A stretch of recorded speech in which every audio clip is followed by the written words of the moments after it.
Lieutenant Commander Nigel Sharkey Ward walked into the ready room at Naval Air Station Oceana in the summer of 1978, carrying a reputation and a problem. The reputation belonged to the Sea Harrier FRS.1, which the Fleet Air Arm was still working up at RNAS Yeovilton with 700A Naval Air Squadron.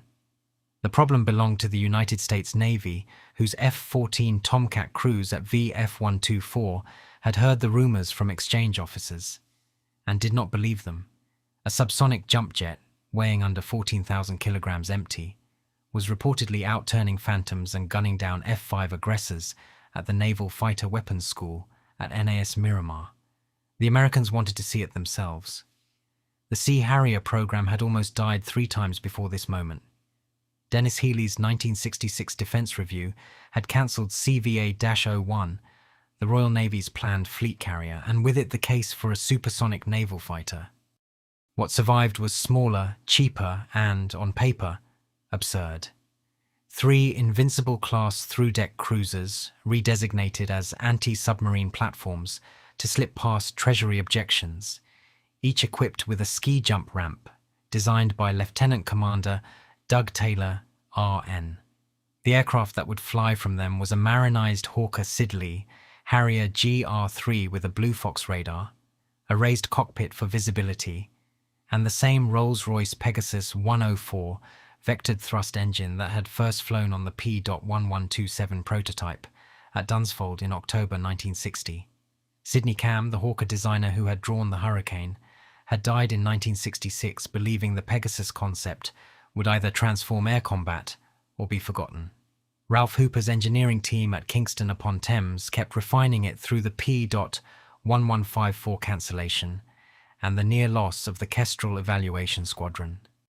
By the time the MOD signed the Sea Harrier production contract on May 15, 1975, the Royal Navy had committed to a fighter that could not exceed Mach 0.97 in level flight, carried 2 AIM-9G Sidewinders, and possessed one capability no other combat aircraft in the world had operationalized.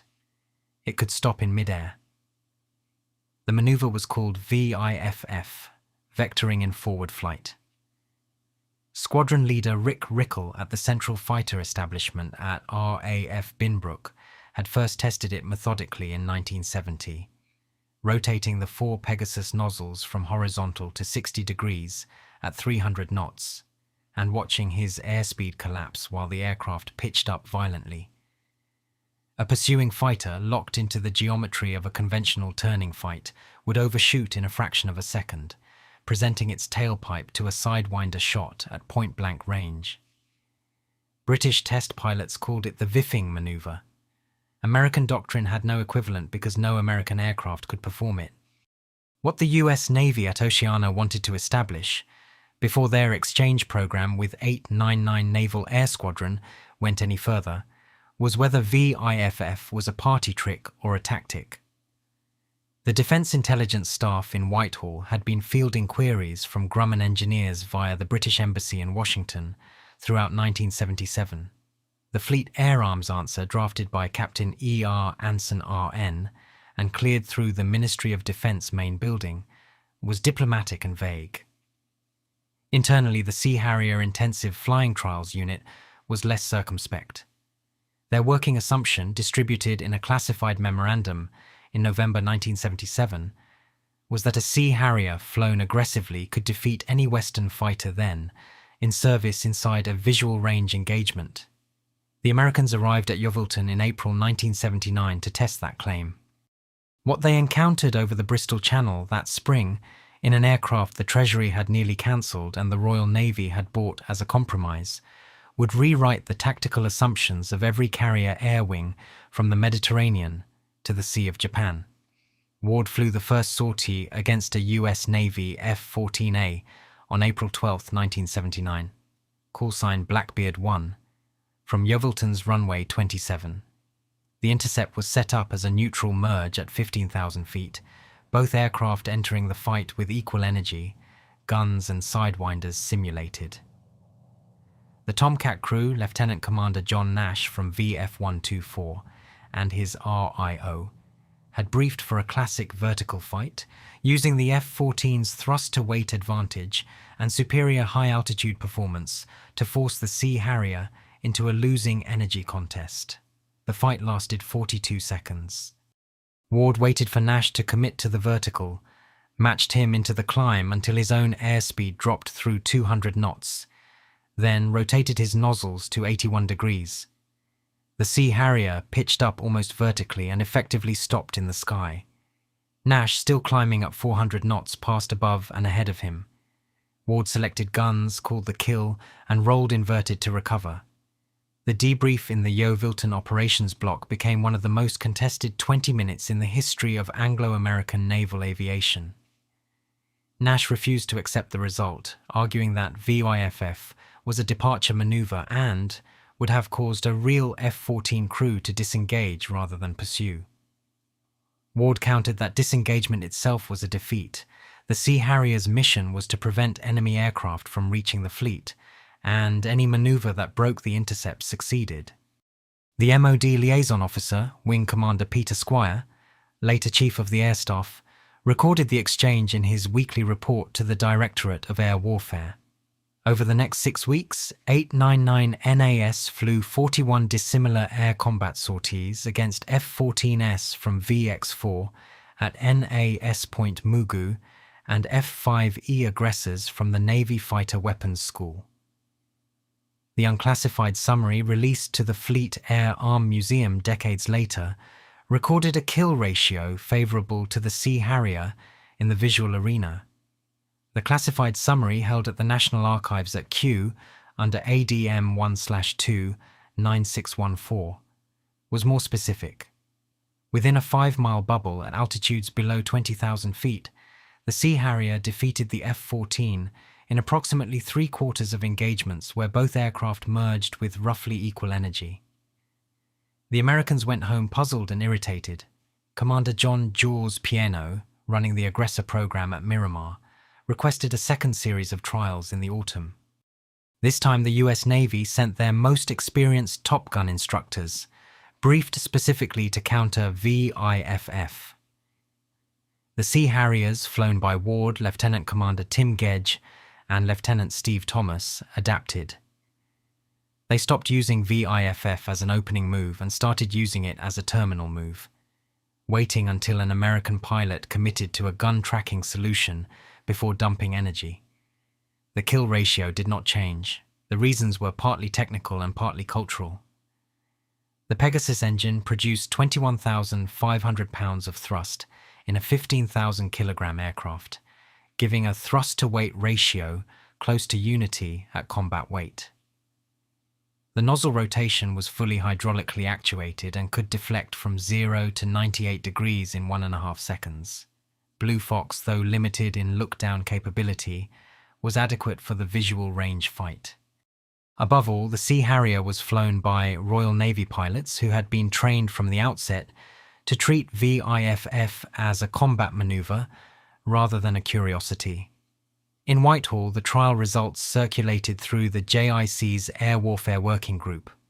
Air Vice Marshal Kenneth Hare, who had commanded the Harrier conversion unit at RAF Wittering in the early 1970s, argued in a JIC paper dated August 3, 1979, that the Fleet Air Arm now possessed a fighter capable of contesting sea control against any credible adversary short of the Soviet Naval Aviation's Tu-22M backfire regiments.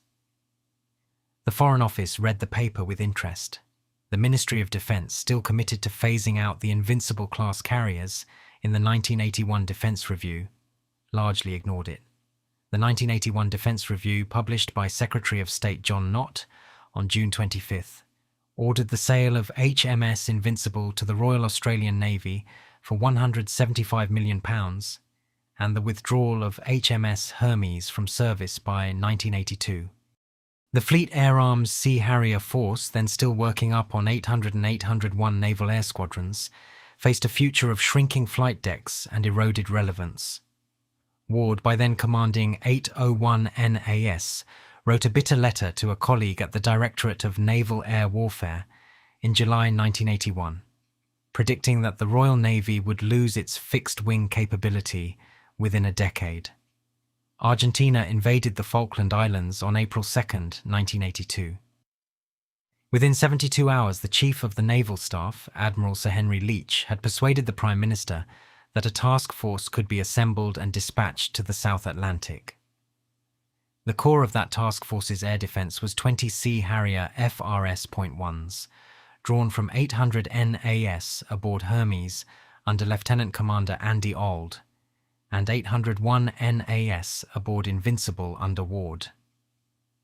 A further 8 aircraft, hastily worked up as 809 NAS at Yeovilton under Lieutenant Commander Tim Gedge, would follow south aboard the container ship Atlantic Conveyor. The tactical problem was substantial. The Argentine Air Force and Naval Aviation could field approximately 50 Dassault Mirage 3 EAs and IAI Daggers, 18 A4B and A4Q Skyhawks, and 5 Dassault Breguet Super Étendards carrying the AM-39 Exocet anti-ship missile.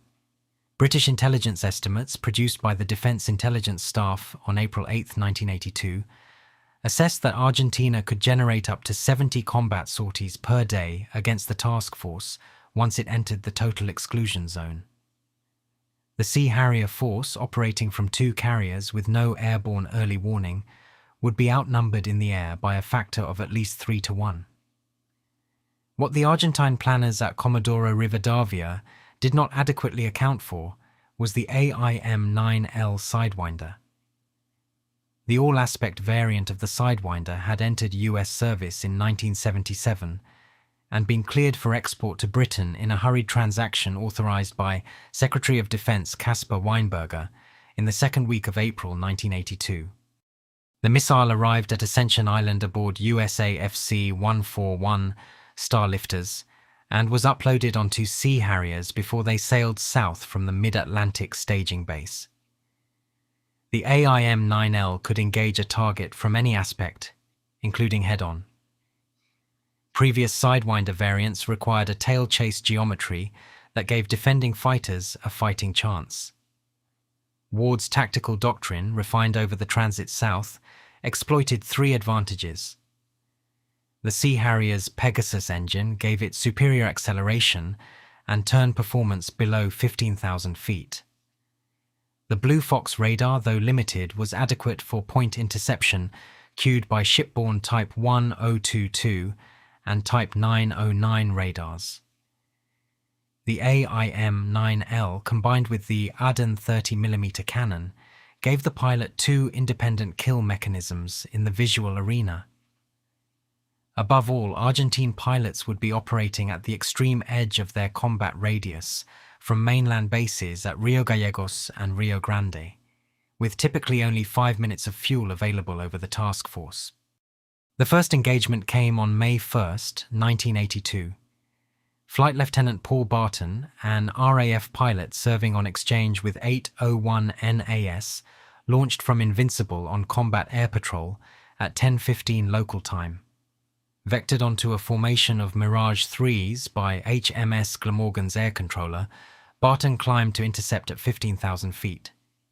His wingman, Lieutenant Steve Thomas, engaged a second Mirage. Barton fired an AIM-9L at a range of approximately 1,000 meters from the port quarter of a Mirage flown by Teniente Carlos Perona.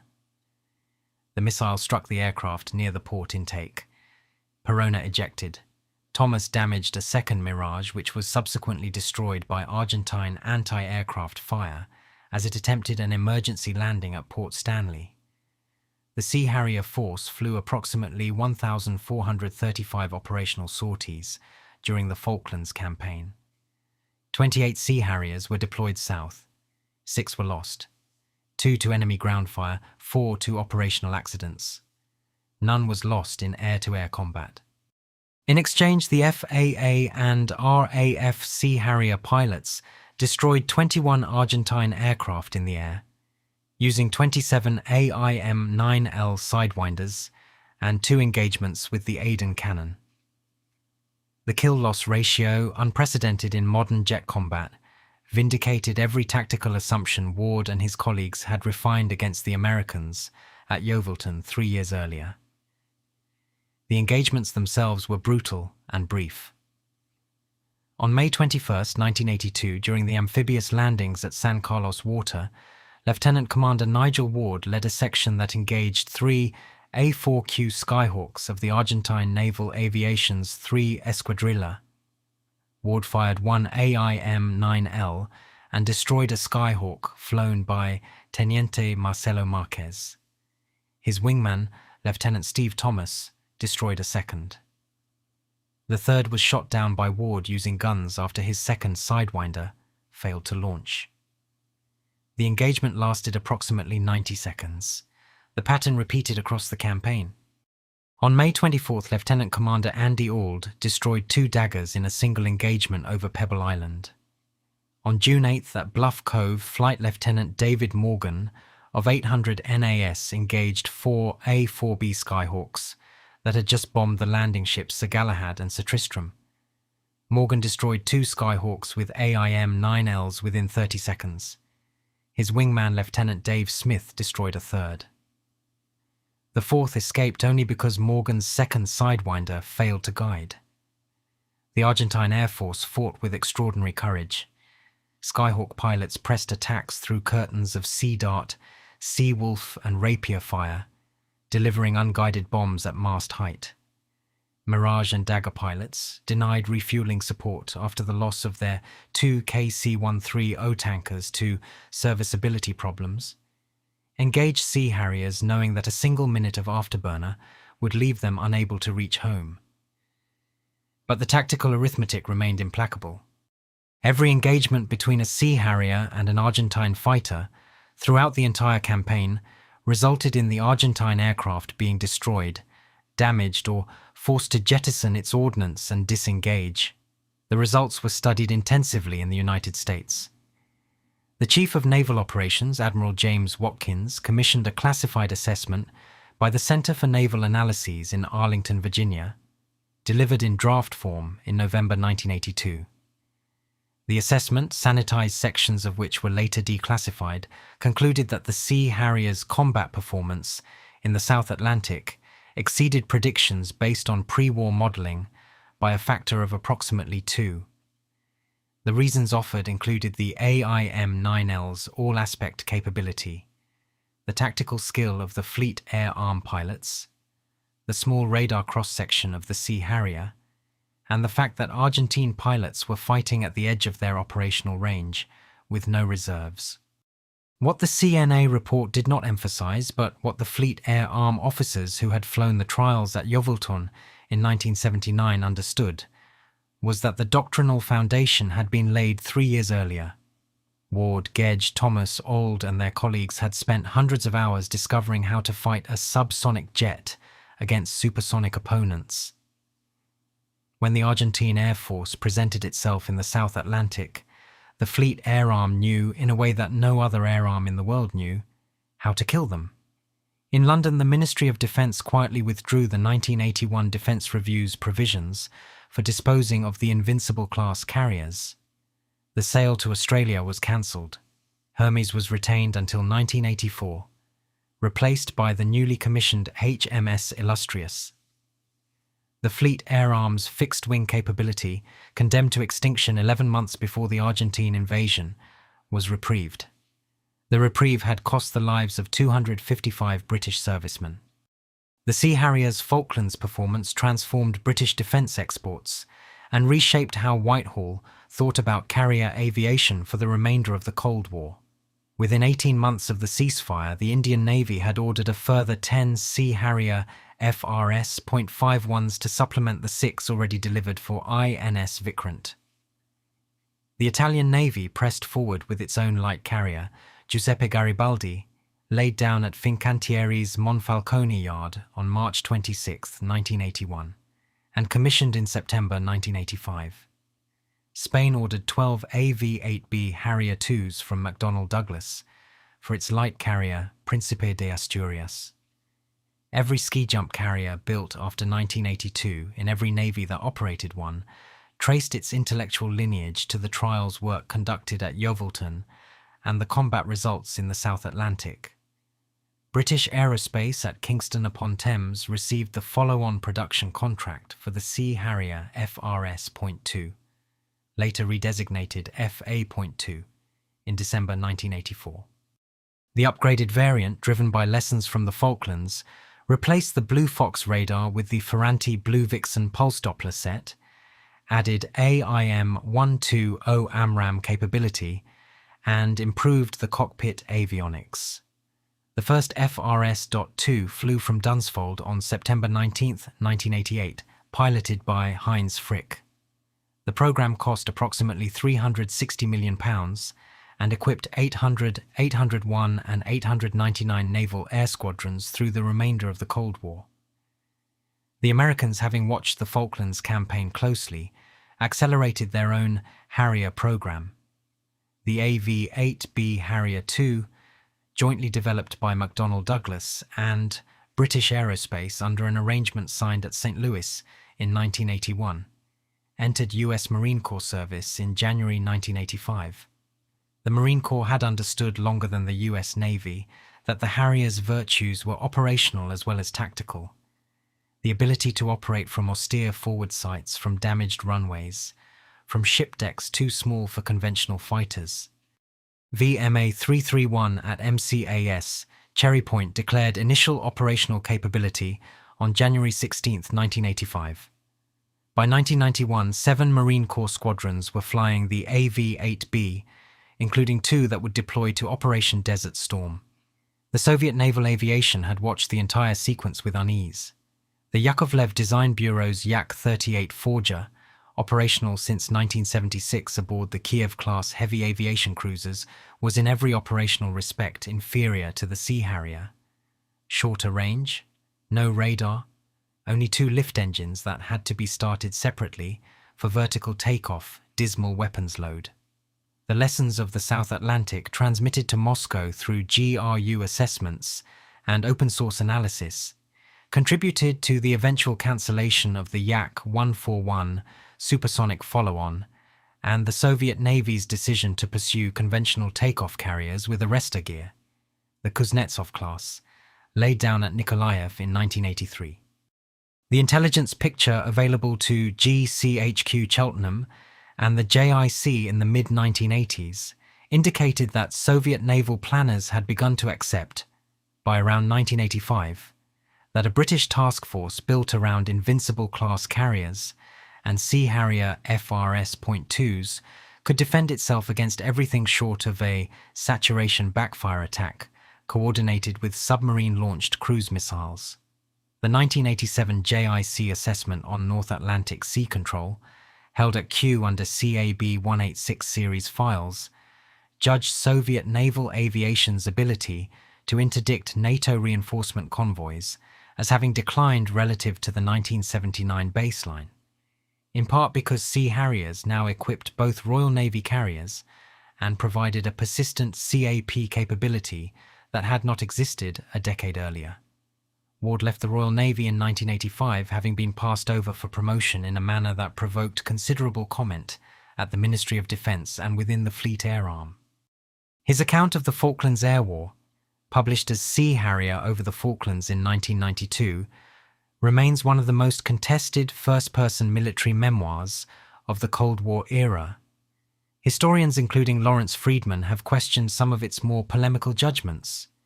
Few dispute its account of the tactical development that made the aircraft's combat performance possible.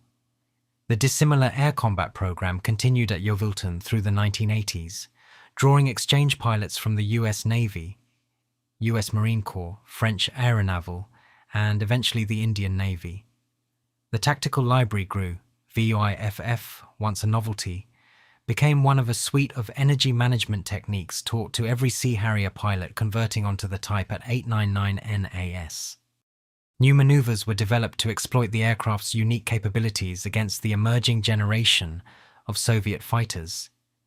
The Mikoyan MiG-29 Fulcrum, first identified by NATO in 1977 and entering Soviet service in 1983, and the Sukhoi Su-27 Flanker, operational from 1985.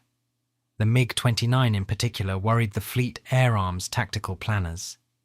A Assessments produced by the Defense Intelligence Staff's Directorate of Scientific and Technical Intelligence, drawing on GCHQ signals intelligence, and eventually on defector interviews after the fall of the Berlin Wall, indicated that the Fulcrum possessed thrust vectoring on its RD-33 engine's nozzles. This proved incorrect. The operational MiG-29 had fixed nozzles. An off-bore sight targeting capability using the Shell 3UM helmet sight, and the R-73 short-range missile with a 50-degree seeker head. In the visual arena, the MiG-29 was potentially a more difficult opponent than any Western fighter of its generation. Whether the Sea Harrier FA-2 could have defeated the MiG-29 in visual combat was never operationally tested. Post-Cold War trials conducted at Decima Manu Air Base in Sardinia between Royal Navy Sea Harriers and Luftwaffe MiG-29s inherited from the East German Air Force, beginning in 1993, suggested that the AMRAAM-equipped FA-2 held its own beyond visual range but faced significant challenges in the close-in fight against a Fulcrum pilot using the helmet-mounted sight. These trials fell outside the Cold War period. Historians such as Freedman have cautioned against reading too much into their results as retrospective validation of Cold War-era assumptions. The wider point understood in Whitehall by the late 1980s was that the Sea Harrier had proved a doctrine, not just a design. The doctrine was that a small, agile, radar-equipped fighter operating from a light carrier could contest air superiority over a naval task force against numerically superior opponents flying more capable aircraft, provided its pilots were tactically excellent and its missiles were technically adequate. The doctrine had implications well beyond the Sea Harrier itself.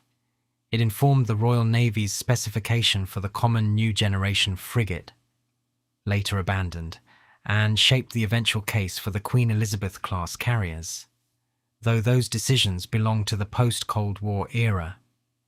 Ward's contested legacy included one particular claim he made repeatedly in the years after his retirement, that the RAF, whose Harrier GR3S had also deployed to the Falklands, with one F Squadron under Wing Commander Peter Squire, had never fully understood the aircraft's air combat potential and had persistently underinvested in it. The RAF's counter-argument, defended by Air Chief Marshal Sir Peter Harding among others, was that the GR3 was procured as a close air support aircraft, that its role in the Falklands was primarily ground attack, and that comparisons with the Sea Harrier were misplaced. Historians remain divided. Peter Hennessy's work on Cold War defence procurement suggests both services were correct within the terms of their own doctrinal assumptions. By the end of 1989, with the Berlin Wall breached and the Warsaw Pact visibly disintegrating, the Sea Harrier had become, briefly and to the surprise of everyone including the Fleet Air Arm, one of the defining British defence success stories of the late Cold War. The aircraft had been designed as a compromise, procured against Treasury opposition, and operated from carriers that had themselves been designed as compromises to circumvent political constraints. It had gone to war once and won. The trials pilots who had first taught it to fight at Yeovilton in the summer of 1979 had built a doctrine that outlived the political circumstances that produced it. The Cold War Sea Harrier story ended in a formal sense on December 26, 1991, when the Soviet Union ceased to exist. The Fleet Air Arm's 3 Sea Harrier squadrons, 800, 801 and 899, continued to operate until the type's withdrawal in March 2006, well beyond the temporal scope of Cold War operations. But the operational lessons of the aircraft's Cold War career had, by 1991, been thoroughly absorbed into NATO doctrine. The AV-8B Harrier II squadrons of the US Marine Corps deployed to Operation Desert Storm in January 1991. 86 aircraft drawn from VMA 231, VMA 311, VMA 513 and VMA 542 flew approximately 3,380 combat sorties from the amphibious assault ships USS Nassau and USS Tarawa. and from a forward operating base at Tanajib in Saudi Arabia. 5 AV-8Bs were lost to Iraqi ground fire. The Marine Corps' operational concept, dispersed basing, rapid response, close integration with ground forces, validated the operational principle that had underwritten the entire Harrier program since P.1127's first hover at Dunsfold 30 years earlier. The Royal Navy did not deploy Sea Harriers to Desert Storm. The Invincible-class carriers were considered inappropriate for the confined waters of the northern Persian Gulf and were held in reserve. The RAF's Harrier GR7S, an upgraded variant developed from the McDonnell Douglas AV-8B, deployed to Turkey with Operation Warden and enforced the northern no-fly zone over Iraq from 1993. That deployment again falls outside the Cold War period. The final Cold War operational engagement flown by a Sea Harrier occurred not in combat but on exercise. In September 1991, aircraft from 801 NAS aboard HMS Invincible participated in a NATO exercise in the Norwegian Sea against F-14 SS from the USS Forrestal and RAF Tornado F.3s from RAF Luchas. The exercise, part of the Northern Wedding series, tested carrier air defense tactics that had been refined continuously since the Falklands. The Sea Harriers were assessed in the post-exercise report circulated within the Ministry of Defense and NATO's Supreme Allied Commander Atlantic in Norfolk, Virginia, as having performed comparably to the Tomcats in the visual arena and adequately in the beyond visual range engagement. The Cold War, when it ended, left the fleet air arm with an aircraft, a doctrine, and a small cadre of pilots who understood something that had not been widely appreciated in 1975. That a subsonic vertical takeoff fighter, correctly designed and correctly flown, could contest air superiority against any credible adversary within the visual envelope. The Americans, initially skeptical, had been persuaded by the trials at Yeovilton and vindicated by the campaign in the South Atlantic. The Soviets, whose own vertical takeoff programs had produced only marginal aircraft, had abandoned the concept by 1991. The French, the Italians, and the Indians had all invested in variants of the design. The intelligence assessment held at the National Archives at Kew in file DEFE 24/2-513, prepared by the Defense Intelligence Staff in November 1990 for the incoming Major Administration's Defense Review, judged that the Sea Harrier had contributed disproportionately to the credibility of British conventional deterrence at sea during the final decade of the Cold War. The judgment was hedged, as such judgments usually are, with observations about the difficulty of counterfactual analysis. But its central claim was unambiguous. A British aircraft designed against Treasury opposition and procured as a political compromise had established a tactical superiority in the visual arena that the Soviet naval aviation had never satisfactorily countered.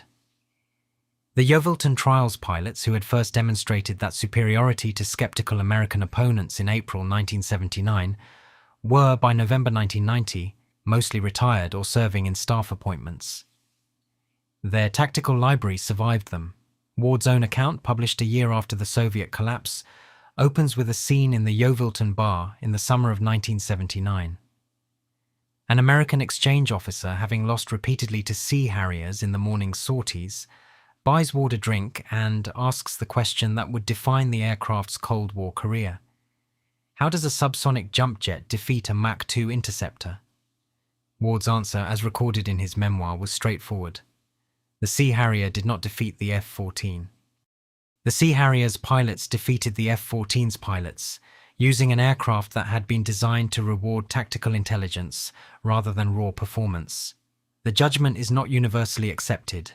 Historians of Cold War air power, including Freedman and the aviation historian Rowland White, have argued that Ward's account somewhat understates the technical contribution of the AIM-9L Sidewinder and the Blue Fox radar, and somewhat overstates the tactical distinctiveness of Fleet Air Arm training relative to that of the US Navy Fighter Weapons School. The counter-argument offered by Ward and by other Fleet Air Arm officers including Rear Admiral Sandy Woodward's flag captain aboard Hermes, Captain Lynn Middleton, is that the tactical training was in fact distinctive because it had been developed specifically to exploit the Sea Harrier's unusual capabilities. The debate is unlikely to be resolved. What is not in serious dispute is the operational record. 21 Argentine aircraft destroyed in air combat. 0 Sea Harriers lost to air-to-air engagement. A kill-loss ratio that remains unmatched by any Western combat aircraft in any conflict since 1945. The record was assembled by pilots flying an aircraft that the Ministry of Defense had come close to cancelling 3 times. From carriers that had been designed under a cover name to evade political constraints using missiles that had been purchased in a hurried emergency transaction 2 weeks before the shooting started. The Cold War in the British experience was full of such compromises. The Cheveline warhead for Polaris, the AV-8B collaboration with McDonnell Douglas, the Nimrod Airborne Early Warning Program, which failed, the Trident acquisition from the United States, the SSN program, the Chieftain and Challenger tank programs, each of them shaped by Treasury pressure, inter-service rivalry, and the difficulty of maintaining independent capabilities on a shrinking defense budget. The Sea Harrier stood out in retrospect because it worked. It worked despite the compromises. It worked according to the pilots who flew it, in significant part because the compromises had forced its designers and its operators to think harder about what a fighter was actually for. Peter Hennessy has argued that the British Cold War state was distinguished, above all, by its ability to extract disproportionate strategic value from limited resources, an argument that applies to Bletchley Park, to Polaris, to the SIGINT relationship with the United States, and to the Sea Harrier program with equal force. The Sea Harrier illustrated the point at the tactical level. A fighter that cost roughly £8 million per airframe in 1979 pounds, operating from carriers that cost approximately £185 million each, defended a British task force against an air force operating aircraft that had cost in real terms more than twice as much. The economic argument was not why the Sea Harrier had been built, but the economic outcome was one of the reasons the aircraft's reputation survived the political skepticism that had surrounded it from the moment of its inception. The American pilots who had first tested the Sea Harrier against their F-14S in April 1979 could not explain, in the immediate aftermath, how they had lost. The explanation took longer to assemble than the trials themselves. Some of it was in the aircraft. Some of it was in the missile. Most of it, in the end, was in the pilots.